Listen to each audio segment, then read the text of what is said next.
పౌరసరఫరా శాఖలో కుంభకోణం జరిగిందని బీఆర్ఎస్ ఎమ్మెల్యే గంగుల కమలాకర్ ఆరోపించారు.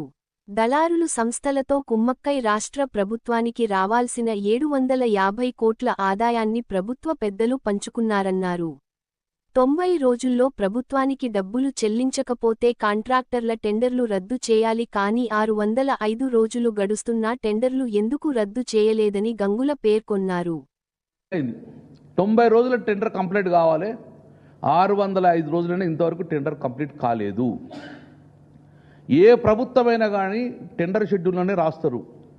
90 రోజుల తర్వాత ఒకవేళ మీరు ఈ టెండర్లో పాల్గొన్నది ఫెయిల్ అయితే గిట్ట మీరు డబ్బులు కట్టకపోతే ప్రభుత్వానికి మీ ఈఎండిని ఫోర్ఫిట్ చేస్తాం, రద్దు చేస్తాం. ఇది ఏ కండిషన్ ఉంటుంది, ఎక్కడైనా ఏ సంస్థ ఉంటుంది.